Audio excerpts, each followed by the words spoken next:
Hello बच्चों, तो last lecture में हमने डिस्कस किए हैं बेटा रिगार्डिंग द करंट और पोटेंशियल। आज हम इन दोनों के बीच जो जिस लॉ ने रिलेशन बनाया उस लॉ को हम डिस्कस करेंगे। ठीक है, तो वो बड़ा फेमस लॉ है और most of the electrical circuit में उसका सबसे ज़्यादा यूज़ होता है। तो हम डिस्कस कर रहे हैं बेटा आज ओम्स लॉ। ठीक है, तो हमारा पॉइंट ऑफ डिस्कशन है आज ओम्स लॉ। क्या कहता है बेटा ओम्स लॉ कि अगर हम किसी एक कंडक्टर के अंदर क्या कर दें, कांस्टेंट टेम्परेचर कर दें, तो एट कांस्टेंट टेम्परेचर क्या होगा कि जो पोटेंशियल डिफरेंस है अक्रॉस ए कंडक्टर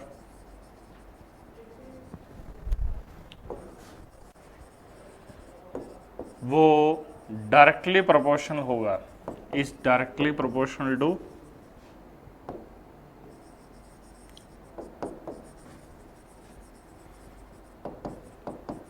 किसके डायरेक्टली प्रोपोर्शनल होगा, करंट के पासिंग थ्रू द कंडक्टर। ठीक है, तो इस लॉ ने एक रिलेशन दिया किसके बीच में, करंट एंड पोटेंशियल के बीच में। ठीक है, रिलेशन पासिंग थ्रू देम।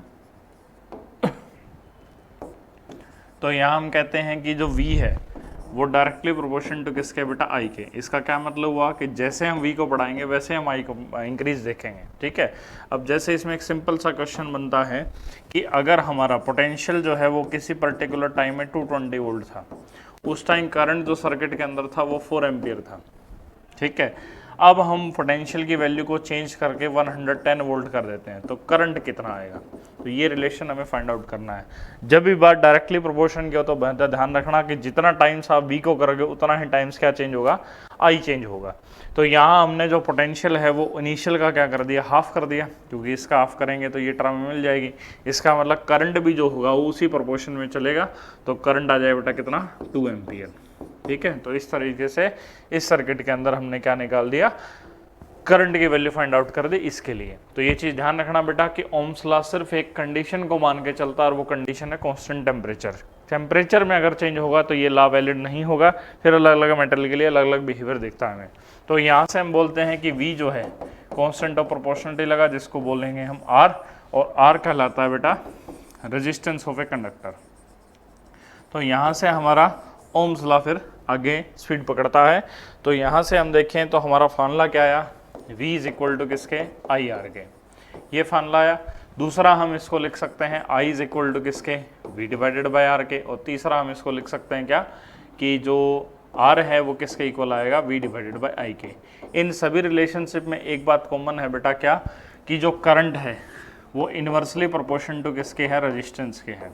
ठीक है, तो यहाँ हम ये टर्म भी देखते हैं कि करंट जो है इनवर्सली प्रोपोर्शन टू किसका आएगा, रेजिस्टेंस का आएगा। ये फैक्टर हमें हमेशा क्या रखना है, वेरिएबल क्वांटिटीज के रूप में रखना पड़ेगा। ठीक है, तो यहाँ से हम कहते हैं कि अगर हमें एक न्यूमेरिकल मिले कि करंट है बेटा 10 एम्पियर का और रेजिस्टेंस था वायर का 2 ओम, ये ओम जो है वो इसकी एसआई यूनिट पड़ेगी, अभी उसको डिस्कस करेंगे।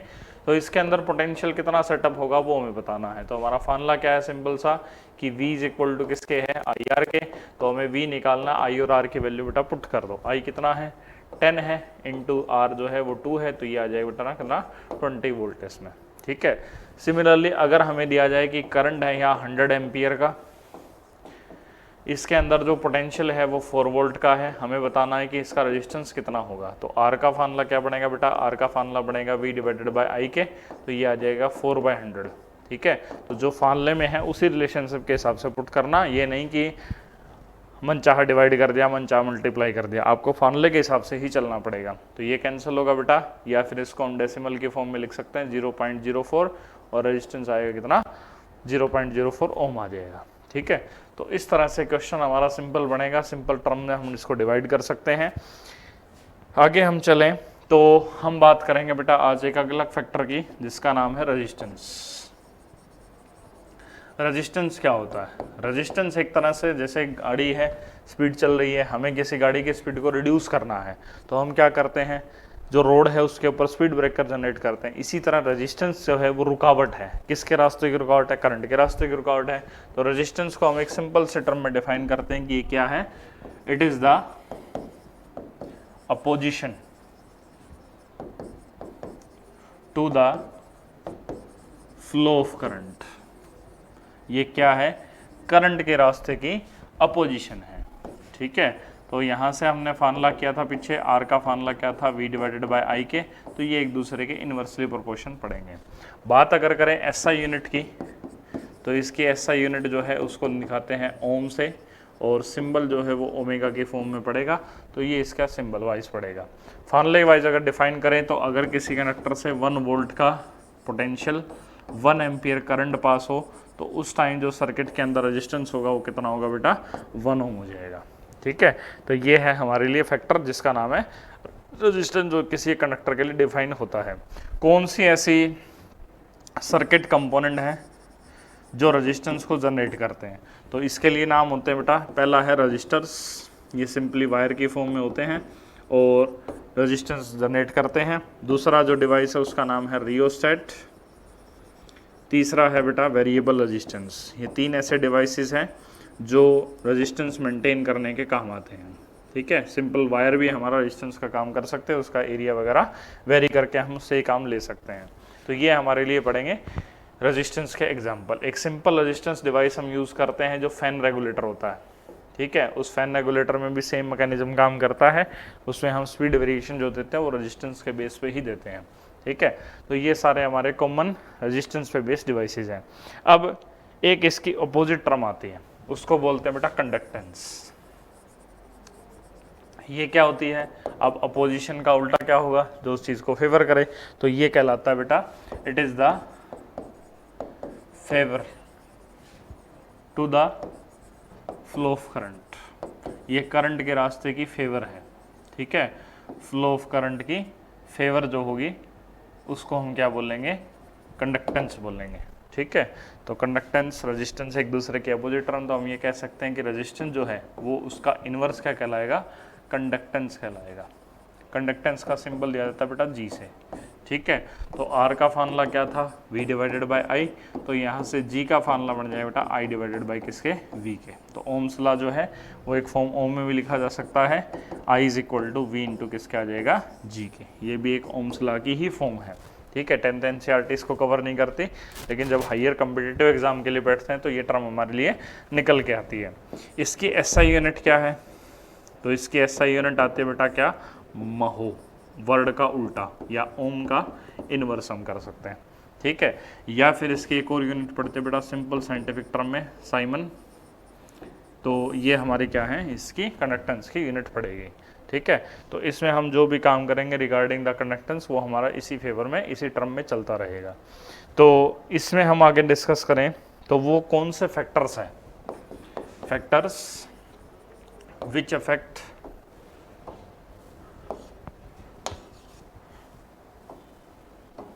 Factors affecting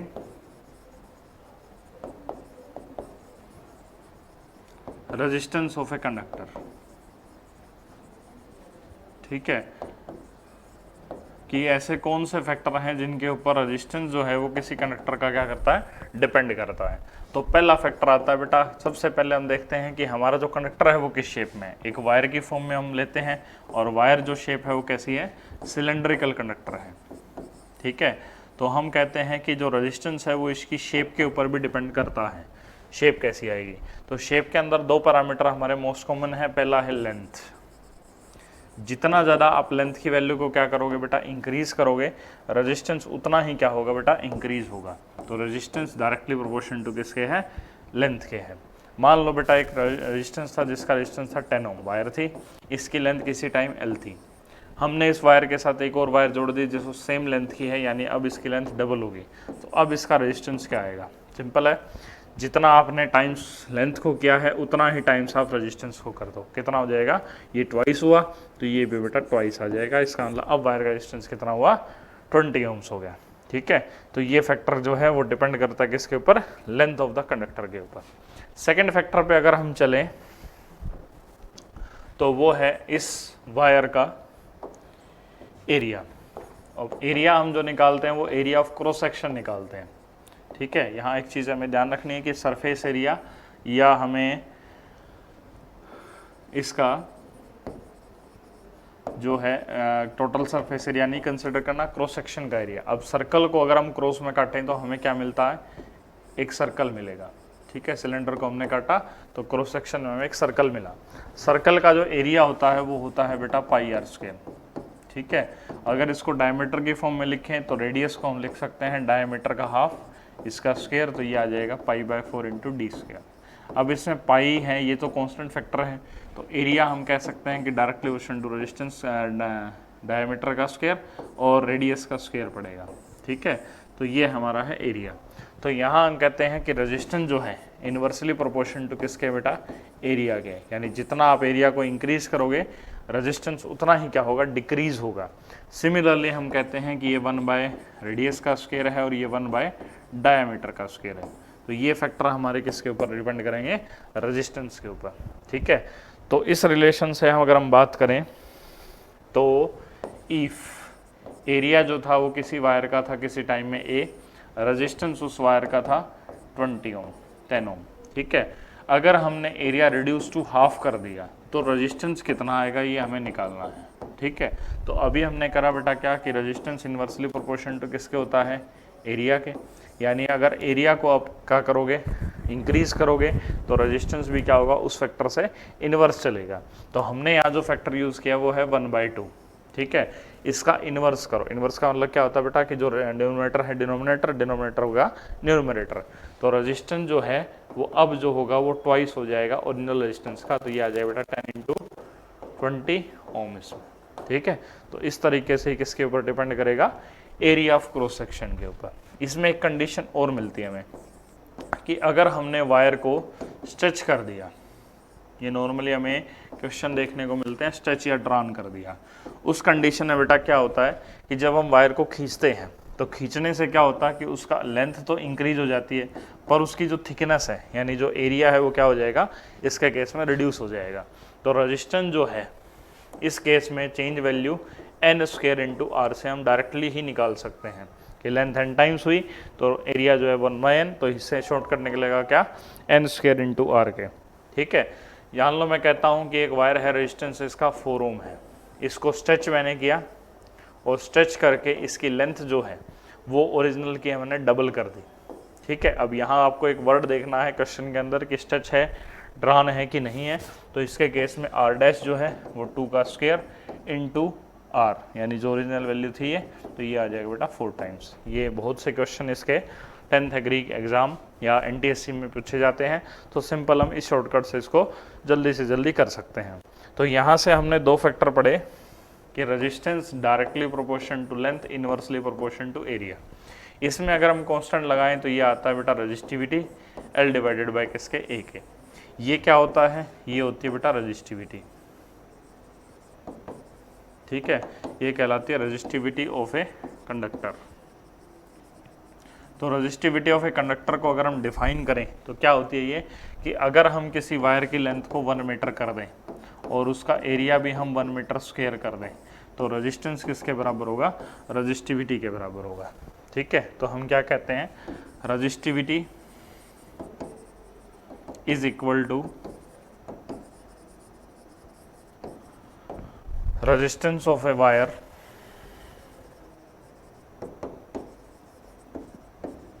of length 1 metre, उसकी लेंथ हम कितनी कर दे 1 मीटर, एंड उसका जो एरिया ऑफ क्रॉस सेक्शन है वो हमने कर दिया 1 मीटर स्क्वायर।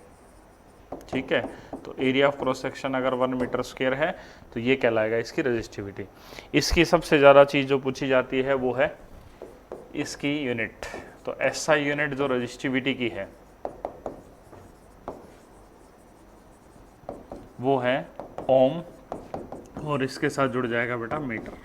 ठीक है, तो रेजिस्टेंस की यूनिट क्या है, ओम, रेजिस्टिविटी की यूनिट क्या है, ओम के साथ मीटर, ओम मीटर, मल्टीप्लाई में है डिवाइड में नहीं है, ये चीज़ ध्यान रखना। तो SI यूनिट रेजिस्टिविटी की ये कहलाएगी। जैसे रेजिस्टेंस का उल्टा था कंडक्टेंस, वैसे ही रेजिस्टिविटी की जो अपोजिट टर्म है उस टर्म को बोलते हैं बेटा कंडक्टिविटी। ठीक है, तो कंडक्टिविटी को सिंबल लेते हैं सिग्मा से, ये होती है 1 रेजिस्टिविटी। तो रेजिस्टिविटी को दिया जाए सिंबल रो से। ठीक है, तो ये क्या है, ये वही same resistance opposition to the flow of current, ये फेवर करेगा।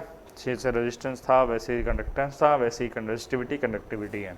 तो इसकी एसआई यूनिट क्या होगी, तो इसकी एसआई यूनिट होती है बेटा क्या, ओम का हमने किया था साइमन अपोजिट, और पर मीटर आ जाएगा। तो साइमन पर मीटर किसकी यूनिट है, कंडक्टिविटी की यूनिट है। ठीक है, तो ये हमारे पास कुछ फैक्टर्स आते हैं जिसमें हम डिस्कस करेंगे वेरियस पैरामीटर जो हमारे ये। अब इसमें एक चीज़ ध्यान रखने वाली ये है कि जो रेजिस्टिविटी है वो इंडिपेंडेंट है बेटा to the shape of conductor.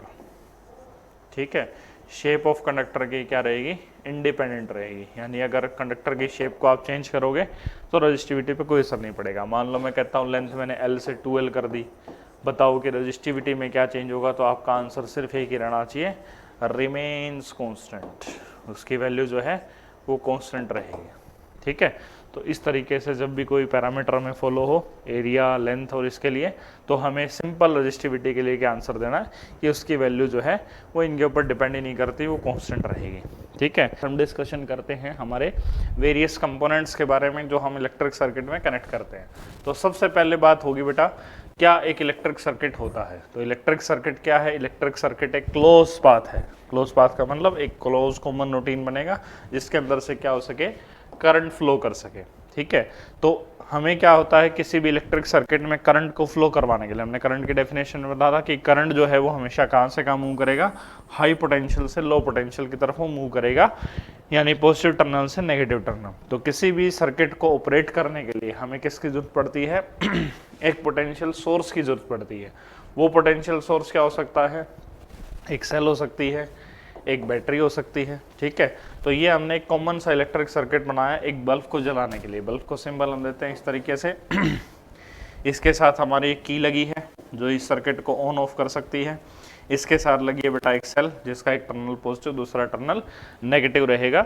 जैसे ही हमने क्या किया, की को ऑन किया, तो करंट जो है, चार्जेस जो हैं वो कहाँ से कहाँ मूव करें, पॉजिटिव टर्मिनल से होते हुए, और कहाँ चले गए बेटा, नेगेटिव टर्मिनल की तरफ चले गए। तो ये काम करता है एक पोटेंशियल सोर्स की तरह, जो क्या करेगा, कंपोनेंट्स को वर्क करने में हेल्प करेगा। ठीक है, तो इलेक्ट्रिक सर्किट को हम की के बेसिस पर दो पार्ट में डिवाइड करते हैं। तो फर्स्ट डिवीजन होती है हमारी किस बेसिस पे,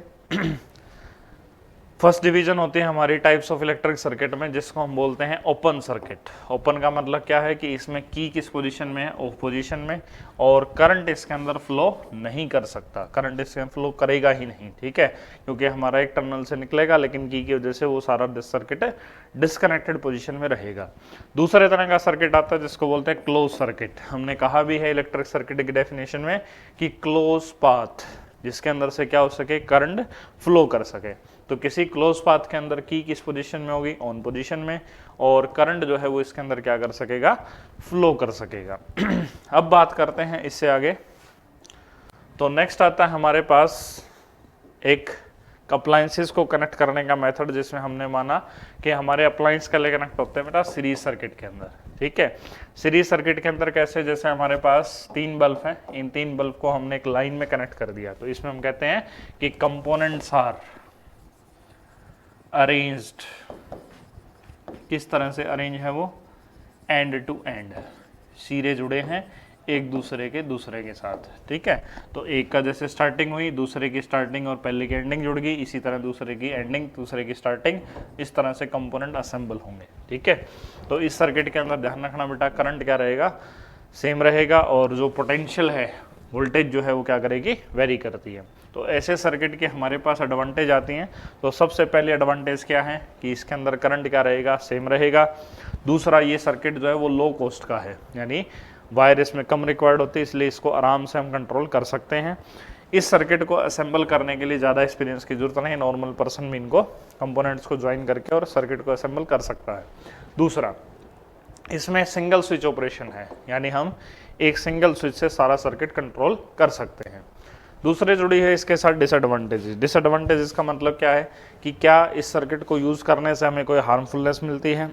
तो हमने ऊपर पॉइंट में किया कि पोटेंशियल क्या करता है इस सर्किट के अंदर, पोटेंशियल वेरी करता है। पोटेंशियल वेरी करेगा, इसका मतलब पूरे सर्किट के अंदर जो कंपोनेंट लगे हैं, स्टार्टिंग में ज़्यादा पावर देंगे, एंडिंग में पावर कम हो जाएगी। इसलिए हर अप्लायंस जो है वो अपनी पूरी पावर के साथ नहीं चल सकता, कैन नॉट वर्क।